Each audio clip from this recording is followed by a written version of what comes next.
Hey guys, welcome to my YouTube channel. This is Aradhna and today I am going to talk about one of the most widely read author of India, Munshi Premchand. He started a new series called The Premchand Diaries and I will just talk about his book and his literary career and all of those things in this series. So without any further ado, let's get into today's video.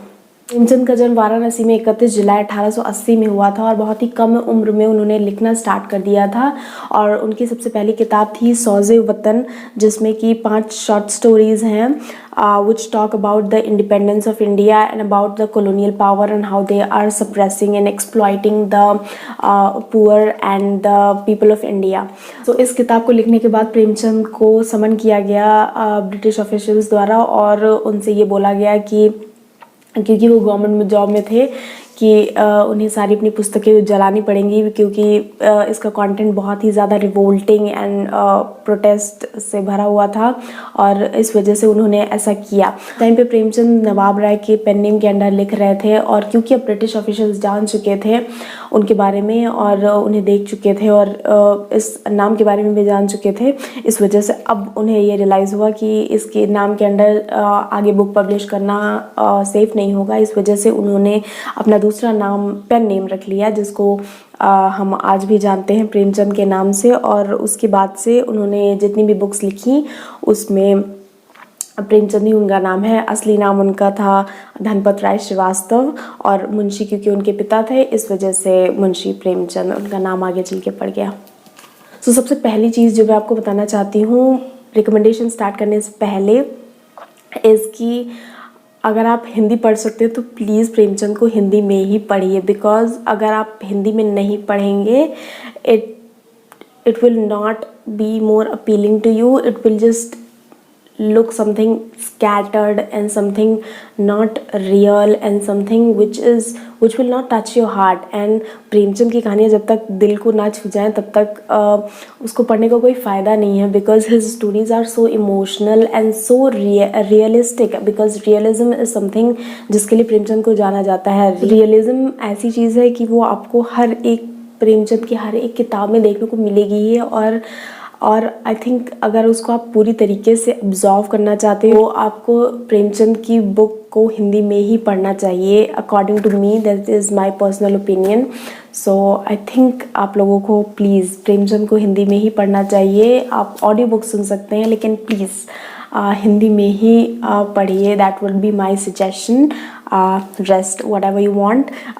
Translations उनकी हर किताब के almost हुए हैं तो आप English में भी पढ़ सकते हैं, बट हिंदी में पढ़िए तो आपको मज़ा आएगा क्योंकि आप हैरी पॉटर हिंदी में देखते हैं तो वो देखने में बहुत अजीब लगता है, उसी तरह से आप प्रेमचंद इंग्लिश में पढ़ेंगे तो वो भी अजीब लगेगा। So that is what I wanted to say. So Premchand की जो सबसे पहली किताब मैंने पढ़ी थी वो थी निर्मला, और तब मैं 15-16 साल की थी और मुझे लग रहा था कि इस तरह का कुछ हो नहीं सकता।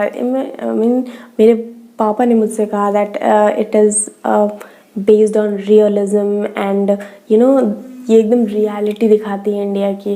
एंड आई वाज लाइक इसमें क्या रियल है, ऐसा कहीं भी नहीं होता है, मतलब ऐसा हो ही नहीं सकता।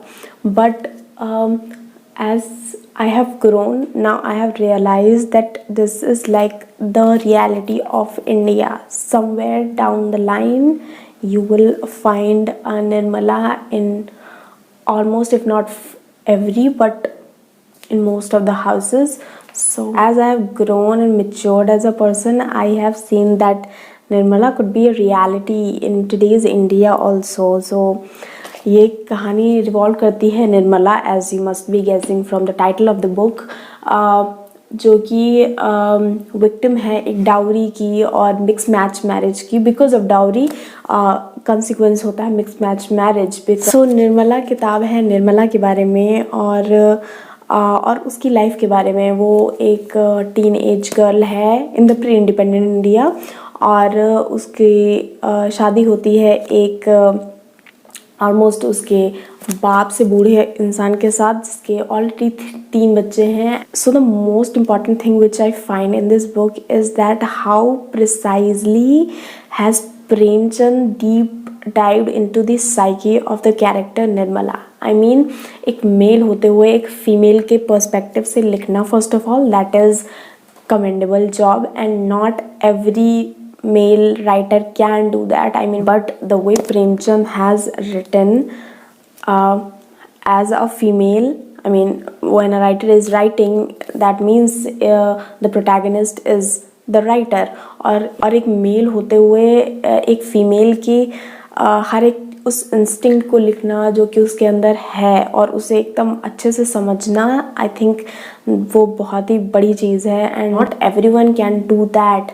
सो इस वजह से मुझे निर्मला बुक बहुत ज़्यादा अपीलिंग लगती है, first of all. And second of all, book actually relevant है in today's time as well, because we have seen a lot of these kind of cases in the recent years also. और दूसरी चीज़ जो प्रेमचंद की book में बहुत ज़्यादा important है is कि वो कितनी रिलेवेंट है आज के इंडिया में भी. I mean, these books were written like in a time when India was not even independent. So आज के समय में रेलेवेंट होना is one of the most, I think, important thing that a writer has to achieve through his works, and this is what makes these books a classic. All of Premchand books are classic and they are for a reason, और because of the relevance they hold even today. So I think that is why I love this book so much. And if you want, you can just listen to an audiobook of it on YouTube also. But today we are not going to talk about Nirmala in detail, because today I am going to talk about the most important work by Premchand, which is Godan, or as you call it, The Gift of Cow.